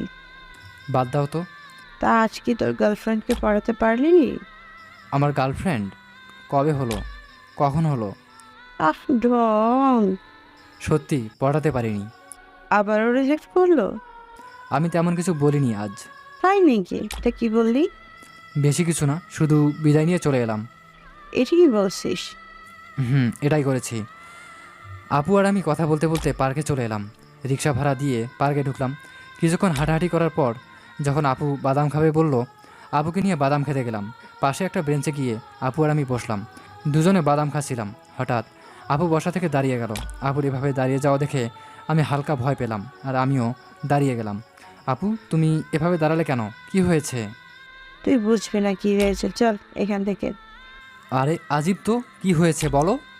এটা বলে পেছনে তাকাতেই একটা বড় শক খেলাম, কারণ পেছনে দেখলাম রিয়া আর একটা ছেলে বসে আছে। আমি জানতাম রিয়ার কোনো বয়ফ্রেন্ড নেই, তাহলে এটা কে? চল এখান থেকে। চলো। আমি আর আপু পার্ক থেকে বের হয়ে গেলাম। আবারও রিক্সা নিয়ে বাসার দিকে আসছিলাম। হঠাৎ আমাদের সামনে একটা গাড়ি এসে থামলো। আমরা চুপচাপ দেখছিলাম। হঠাৎ এভাবে গাড়ি সামনে থামায় একটু খটকা লাগলো, তাও দেখার বিষয় কি হয়। গাড়ি থেকে একটা লোক নামলো, যাকে হয়তো আমি আগে দেখেছি। কে হতে পারে? চিন্তা করতে লাগলাম। হঠাৎ মনে পড়লো উনি তো সেই লোক যাকে আমি হসপিটালে নিয়ে গিয়েছিলাম। আর তার নামটা যেন কি, ও হ্যাঁ পেয়েছি, উনি হচ্ছে শফি আহমেদ। উনি গাড়ি থেকে নেমে আমাদের সামনে আসলো। দেখলাম আপু অনেকটা অবাক। আরে তুমি যে কোথায় যাচ্ছ? জি আঙ্কেল, বাসার দিকে যাচ্ছিলাম। আপনি হঠাৎ এভাবে? হ্যাঁ আমি। কি ভয় পেলে নাকি? না আঙ্কেল, ভয় পাবো কেন, কিন্তু হঠাৎ এভাবে পথ আটকালেন তাই একটু অবাক হলাম। আমি কে যদি জানতেন তাহলে সামনে দাঁড়াতেও কাঁপতেন, আর আপনি বলছেন আমাকে ভয় পাইছি নাকি? বাই দ্য ওয়ে, উনি কে? আসসালামু আলাইকুম আঙ্কেল। ওয়ালাইকুম আসসালাম। কে মা তুমি? আঙ্কেল, এটা হচ্ছে আমার আপু। তাই? তোমাকে চেনা চেনা লাগছে, কোথাও দেখেছি মনে হচ্ছে। জি আঙ্কেল, আপুকে আপনি চিনবেন। তেমনই তো মনে হচ্ছে, কিন্তু মনে করতে পারছি না। সাংবাদিক রুবাইয়া নাসরিন, হয়তো খবর দেখেছেন। ও হ্যাঁ, মনে পড়েছে। তামা ভালো আছো তো? জি আঙ্কেল, ভালো। আপনি ভালো আছেন? ভালো। তা তোমাকে দেখা করতে বললাম, তুমি দেখা করলে না যে? আঙ্কেল আসলে অনেক ব্যস্ত ছিলাম, তাই আর যাওয়া হয়ে ওঠেনি। এই কার্ডটা রাখো, এটা আমার বাসার কার্ড। সময় পেলে এসো একদিন, তোমার সাথে গল্প করব। জি আঙ্কেল, সময় পেলে আসবো। ওকে, আসি তাহলে। জি অবশ্যই। তারপর উনি চলে গেল। আমাদের রিক্সা চলতে থাকলো আবারও। কি লোকটা? বলেছিলাম না একদিন একটা লোক গাড়ি অ্যাক্সিডেন্ট করেছে, সবাই দাঁড়িয়ে দাঁড়িয়ে দেখেছে, কেউ হসপিটালে নিয়ে যাচ্ছে না, আর আমি গিয়ে লোকটাকে হসপিটালে নিয়ে গেলাম। এটা এই কি সেই লোক? হ্যাঁ, এটাই সেই লোক। ও কেন মানে? আরে বোকা, বাসায় আসছি, নাম এবার। কথা বলতে বলতে কখন এসে গেলাম বুঝতেই পারিনি। ওহ, খেয়াল করিনি। গেলাম। আপু বাসায় ঢুকে গেল, আমি রিক্সা ভাড়া দিয়ে বাসায় ঢুকলাম। তারপর আমি রুমে গিয়ে ফ্রেশ হয়ে নিলাম। রাশেদকে ফোন দিলাম, কিছুক্ষণ রিং হওয়ার পর রিসিভ করলো। কি করছিস? শুয়ে আছি। কি বলিস, এই সময় তো আড্ডা দেওয়ার কথা। তুই না থাকলে কি আর আড্ডা দেওয়া হয়? মন খারাপ করিস না। তুই কি করিস? কিছু না, বসে আছি। বিয়ার কথা ভাবছিস তাই না? আরে না। বুঝি বুঝি, হ্যাঁ বল। ওকে, তুই বুঝে থাক, রাখলাম। তারপর ফোন কেটে দিলাম। সত্যি রিয়ার কথা খুব মনে পড়ছে। ওকে কতটা ভালোবাসি সেটা ও বোঝেনি। জোর করলে তো আর ভালোবাসা হয় না। আজ আর কোনো পড়াশোনা হয়নি। প্রায় রাত 11টা পর্যন্ত আপু আর আমি আড্ডা দিলাম। তারপর খেয়ে ঘুমিয়ে পড়লাম। Breaking news. এতক্ষণ তো জানা গেল ব্যাংকের সব টাকা আর কে লুটপাট করেছে। এইটা নিয়ে সোশ্যাল মিডিয়ায় তুমুল ঝড় উঠেছে। কেউ বলছে আর কে এমন কাজ করতে পারে না, আবার কেউ বলছে আর কে ছাড়া আর কেউ এমন কাজ করতেই পারে না। পুলিশ জানিয়েছে আর কের বাসার ঠিকানা পেয়ে গেছে। তার বাসার চারপাশে পুলিশ ঘিরে রাখছে। পুলিশের সিনিয়র অফিসার গিয়ে তাকে অ্যারেস্ট করবে বলে জানা যায়। পুলিশকে আরকের খোঁজ দিছে তারই বন্ধু মাহমুদ হাসান আরমান। এই কথাটা আমাদের স্থানীয় পুলিশ প্রধান জানান। আর কিছু সময় পর আরকে গ্রেপ্তার করতে বের হবেন স্থানীয় পুলিশ প্রধান। সাথে আরও থাকবে সিনিয়র কমান্ডার, কারণ আরকে কখন কি করে বসে তা কোনো হিসাব নেই। যদিও তাকে ধরতে চাচ্ছে, কিন্তু সবার মনে এক অজানা ভয় কাজ করছে। সবার একটাই প্রশ্ন, আর কি ধরা সম্ভব হবে নাকি? এত পুলিশ পাহারা দিয়েও আর কে ধরা যাবে না। সবার আগে জানতে হবে, চোখ রাখুন আমাদের পর্দায়। আমাদের সাথে আমি আছি, রুবাইয়া নাসরিন। পুলিশ আমার বাসার দরজা ভেঙে ভেতরে চলে আসছে। আমি পালাতে গিয়েও পারছি না। শেষে উপায় না পেয়ে জানালা দিয়ে লাফ দিলাম। হো মাগো, কোমর ভাঙলো রে। এই একদম চিল্লাবি না, কতবার ডাকতে হয় তোকে?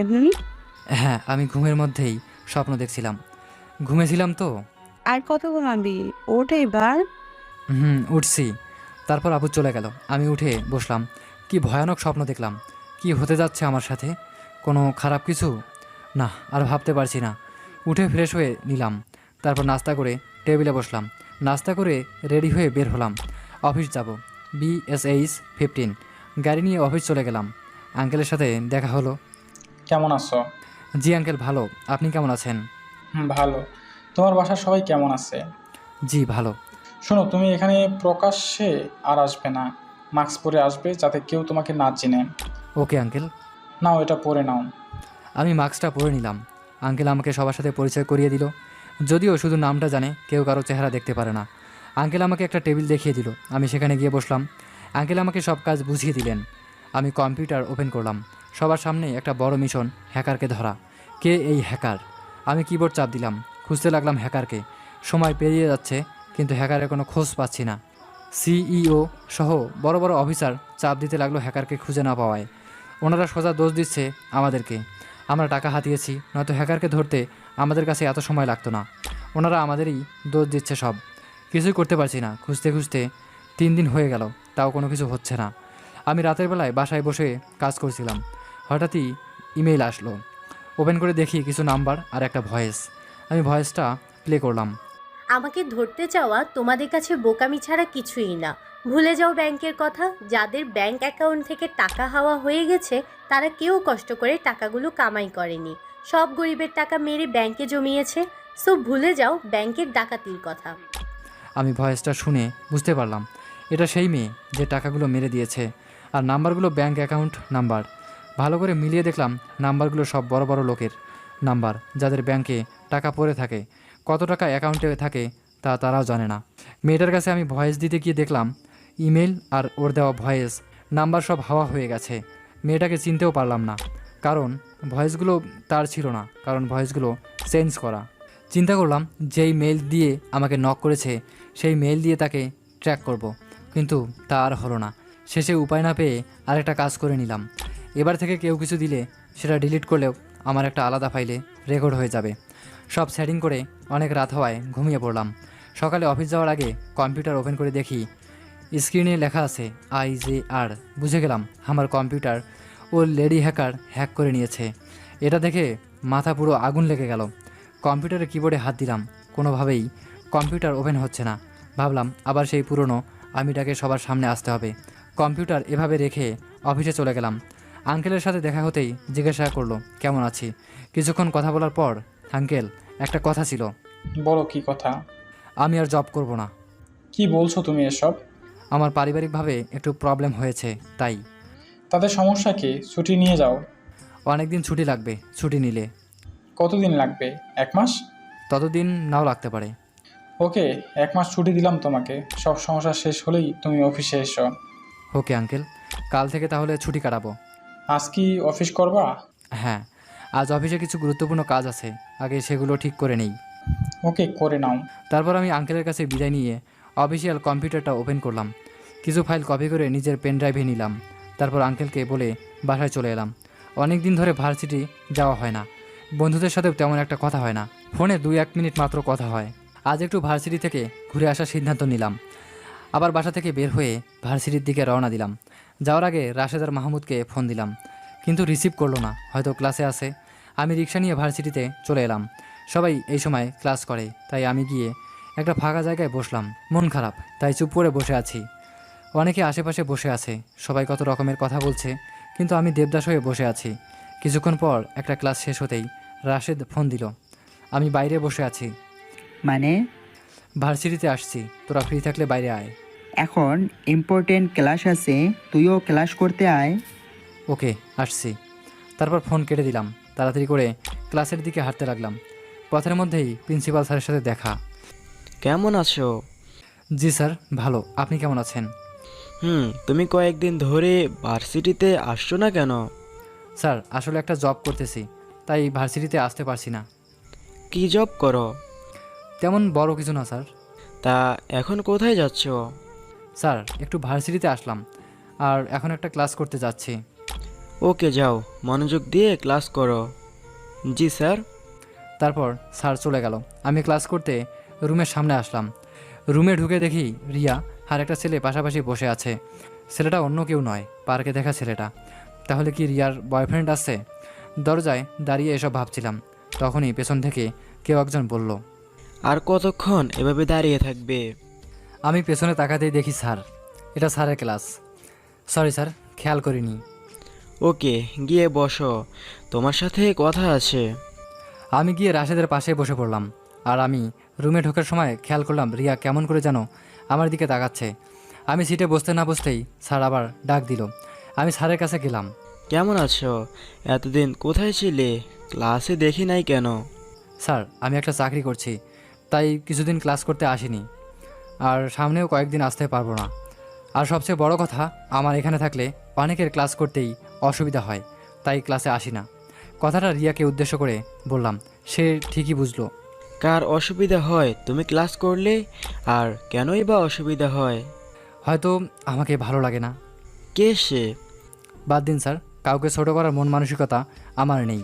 স্যার একটু আমার সাথে বেশি ফ্রি, বলতে গেলে বন্ধুর মতো, একই এলাকায় থাকি, তাই স্যার আমাকে ভালো করেই চিনে। ওকে, যাও গিয়ে বসো। তারপর আমি চলে গেলাম, সিটে গিয়ে আবারও বসে পড়লাম। স্যার সবাইকে উদ্দেশ্য করে বলল, তোমরা এখানে পড়তে আসছো, কাউকে ছোট করতে নয়। আর যদি তোমাদের ক্লাস করতে অসুবিধা হয় তাহলে নিজে বের হয়ে যাও। কাউকে বের হয়ে যেতে বলার সাহস তোমরা কোথায় পাইছো? একটা কথা সবাই মনে রাখবে, পড়াশোনা করে সার্টিফিকেট অর্জন করলেই তুমি দামি হতে পারবে না। তোমাকে দামি হতে গেলে তোমার মন মানসিকতা উন্নত করতে হবে। ভালো মন মানসিকতার মানুষই ভালো হয়।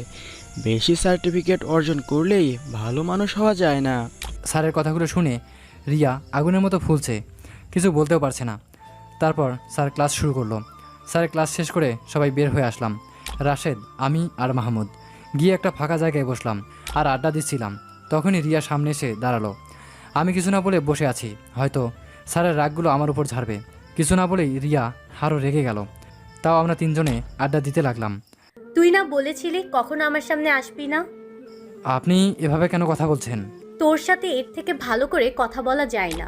কি বলেছিলি কখনো আমার সামনে আসবি না? তাহলে আজ আসলি কেন? আর স্যারকে এসব কেন বললি? স্যার জিজ্ঞাসা করেছে আমি কেন ক্লাসে আসি না, তাই আমি বললাম কেন ক্লাস করি না। তাই বলে? আর কিছু বলতে না দিয়ে, প্লিজ জানতো, ভালো লাগছে না। রিয়া কিছু বলতে না পেরে গজ করতে করতে চলে গেল। আমরাও আড্ডা দিতে লাগলাম। বেশ কিছুক্ষণ আড্ডা দেওয়ার পর ভার্সিটি ছুটি দিল। আমরা তিনজন বাইরে গিয়ে নাস্তা করলাম। আজ অনেক দিন পর দেখা, সবাই আড্ডা দিয়ে একেবারে বিকেলে বাসায় গেলাম। আজ থেকে আর কখন দেখা হবে জানি না। সবার থেকে বিদায় নিয়ে আসলাম। রাতে খেয়ে ঘুমিয়ে পড়লাম। হঠাৎ গতবারের স্বপ্নটা আবার দেখলাম। এবার হালকা খটকা লাগলো। কি হতে পারে? কেন আমার সাথে এমন হচ্ছে? ঘুম ভেঙে যেতে দেখি রাত 2টা। সকালবেলা ঘুম থেকে উঠে টিভির সামনে বসলাম। ব্রেকিং নিউজ, সম্প্রতি একটা মাধ্যমে জানা গেল আর কি আবারও আমাদের মাঝে আসছে।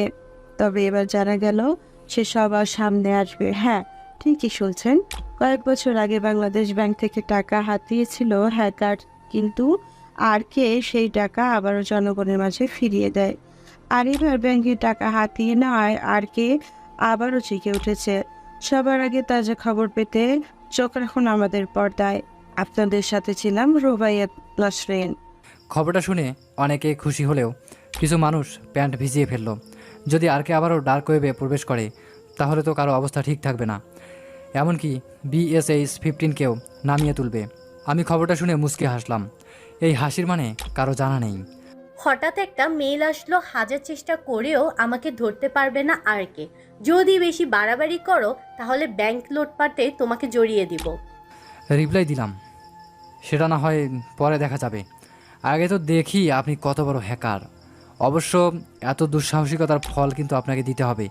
আজ থেকে আপনার ঘুম হারাম করে দিলাম। পারলে করে দেখাও, দেখি তুমি কি করতে পারো। ওকে, দেখেন তাহলে আমি কি করতে পারি। আর কিছু বলার আগেই ইমেল উধাও।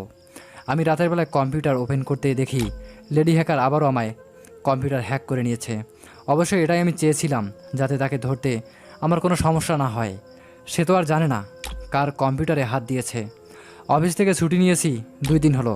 আজ আঙ্কেল আমাকে ফোন দিয়ে যা বললো তা শুনে আমি পুরাই অবাক।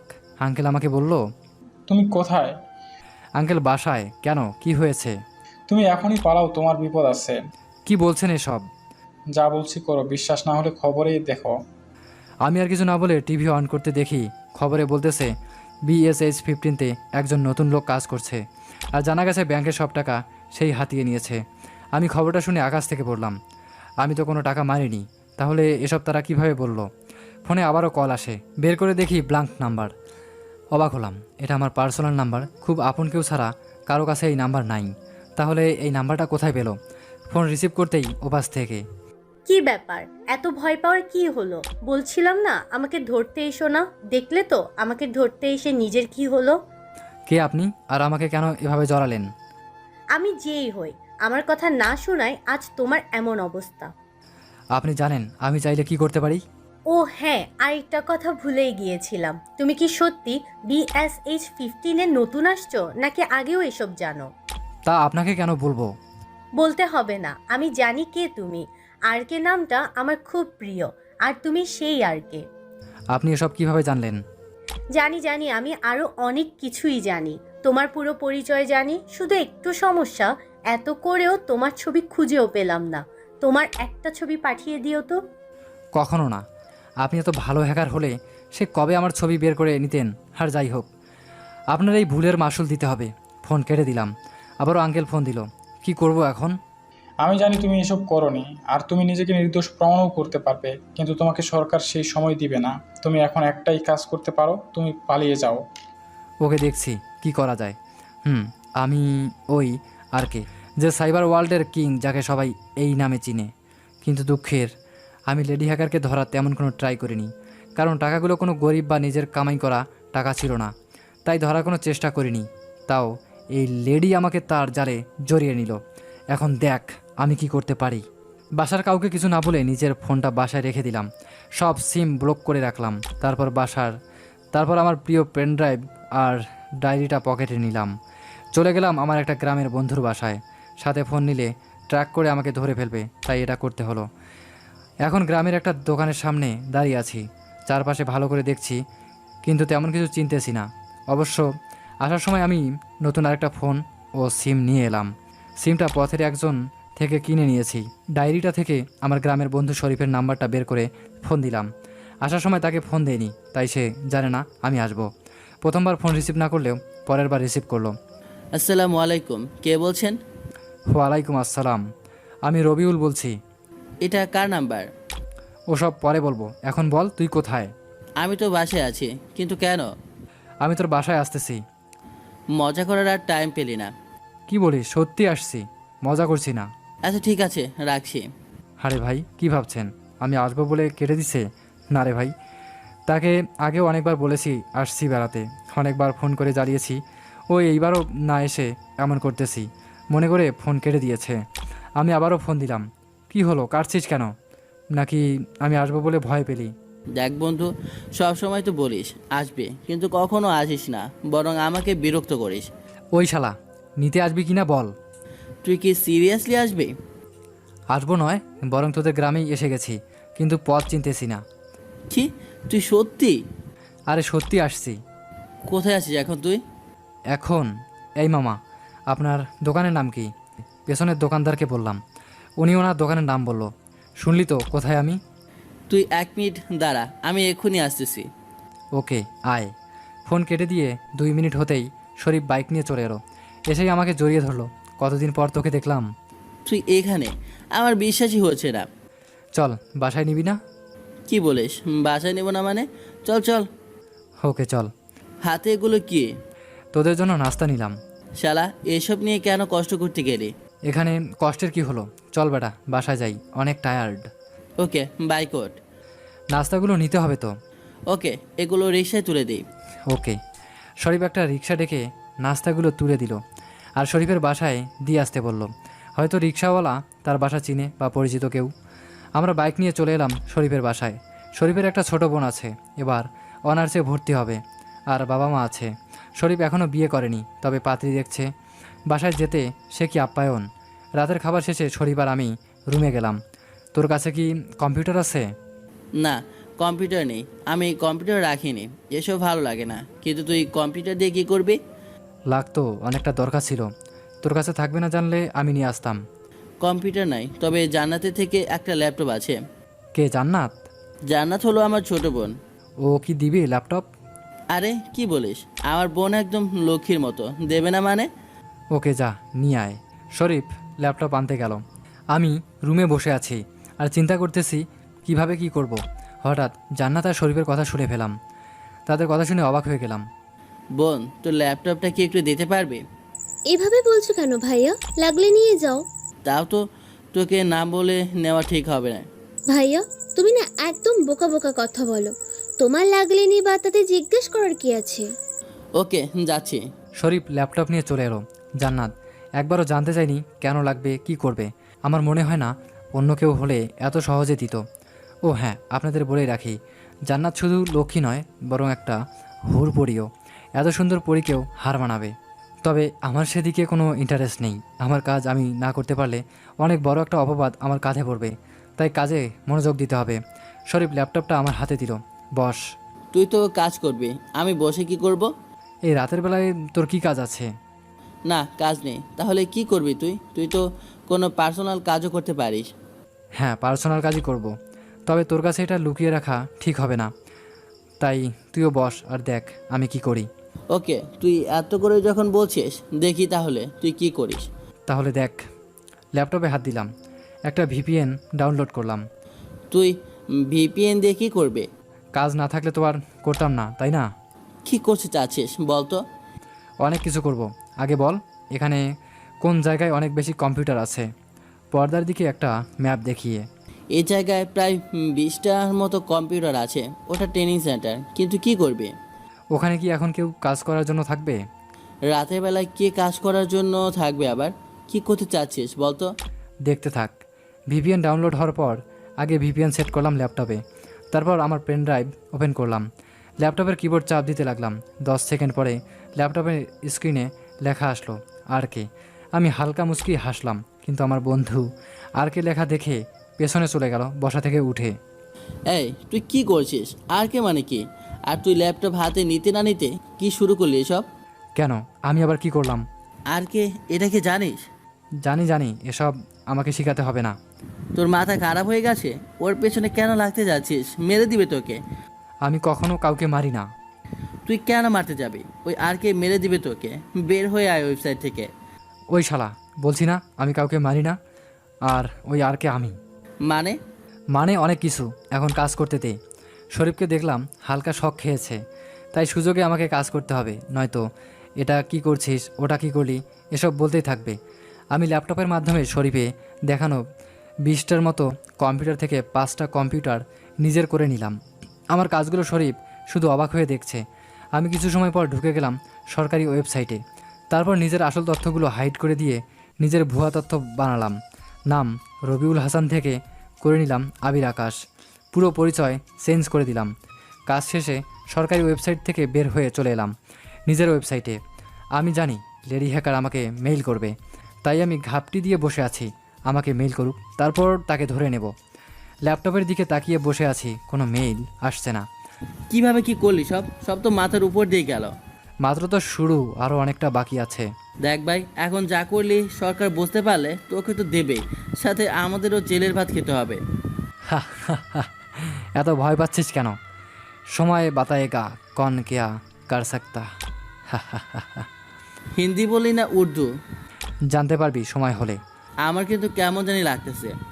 মাত্র শুরু, আরও কাজ আছে। কথা বলছিলাম, সাথে সাথেই ল্যাপটপে টুং করে শব্দ হলো। হ্যাঁ, মেইল করেছে হ্যাকার মেয়েটি। মেইল ওপেন করে দেখি। কি ব্যাপার, পালিয়ে গেলে যে? ভয় পাইছো নাকি? বলছিলাম না আমার সাথে লাগতে এসো না। আপনি কি মনে করলেন আপনার ইচ্ছে মতো আমি করছি? আরে না, আমি চাইলে তো 10 মিনিটের মধ্যেই আপনাকে ধরিয়ে দিতে পারি। শুধু দেখতে যাচ্ছি আপনার দৌড় কতটুকু। বুঝি তুমি কি করেছো আর কি করতে পারবে, এসব আমাকে আর বলতে আসিও না। তাই নাকি? তাহলে হালকা একটা চমক দেখেন তো, বলে একটা ভিডিও দিলাম আর লোকেশন দিলাম। কি হলো, ভিডিও আর লোকেশন দেখে চমকে গেলেন? আরে আমি আপনাকে ধরার কোনো ট্রাই করিনি, নইলে সেই কবে আপনাকে ধরে ফেলতাম। আপনি জানেন না কার সাথে লাগতে এসেছেন। আর শোনেন, আপনার আইডিটা রাখবেন, মাঝে মধ্যে একটু কথা বলবো আর কি। তবে একদম নিশ্চিন্তে থাকতে পারেন, আপনাকে আমি ধরিয়ে দেব না। এতক্ষণ মেসেজে কথা বলছিলাম। আমার মেসেজগুলো দেখে শরীফ আরও অবাক হয়ে গেল, কিছু বলতেও পারছে না। ওইদিকে সেই হ্যাকার মেয়েটা আমার পাঠানো ভিডিও দেখলো। ভিডিওতে তাকে দেখা যাচ্ছে, যদিও মাস্ক পরা, আর মেয়েটার বর্তমান লোকেশন দেখাচ্ছে। ভয়ে মেয়েটা একাকার হয়ে আছে। শেষে আরকের একটা কথায় ভরসা আনলো, তবে একদম নিশ্চিন্তে থাকতে পারেন, আপনাকে আমি ধরিয়ে দেব না। এই কথাটাই মেয়েকে ভরসা দিল। মেয়েটা তো জানে না আরকে কোনো অপরাধীকে ক্ষমা করে না। তাও আবার যে মেয়েটার কারণে আরকে মা বোনকে ছেড়ে এসেছে, সে মেয়েটাকে কোনোভাবেই ক্ষমা করতে পারে না। মেয়েটা চিন্তা করতে লাগলো, এত সিকিউরিটি দিয়েও নিজেকে আড়ালে রাখতে পারলাম না, তাহলে কি ওর সাথে লাগতে যাওয়া উচিত হবে? কিন্তু আমি তো তার সাথে দেখা করে আমার ভালোবাসার কথা বলার জন্যই এত কিছু করছি। সে কি আমাকে ভুল বুঝবে? যদি কখনো দেখা হয় ভালোবাসার কথা বলবো, আর যদি মেনে না নেয় তাহলে মেরে ফেলবো। আমিও কিন্তু কম না, সে ডার্ক ওয়েবের কিং হলেও আমি ডার্ক ওয়েবের কুইন। লেডি হ্যাকার এটা বলতে হাসতে লাগলো। আর এদিকে শরীফ, তুই এসব কিভাবে করলি? সেটা না হয় পরে জানাবো, তবে এটা তো জানিস আমি ডার্ক ওয়েবের কিং। হ্যাঁ, কিন্তু কোনো কিন্তু না, শুধু এতটুকু মনে রাখবি, বাংলাদেশ ব্যাংক থেকে যে টাকাগুলো হারিয়ে গেছে সে টাকা একজন লেডি হ্যাকার করেছে, যার সাথে একটু আগে আমার কথা হলো। কিন্তু সে আমাকে টাকা হাতিয়েছি বলে রিপোর্ট করেছে। আর আমার অনেক তথ্য বাংলাদেশ সাইবার টিমের কাছে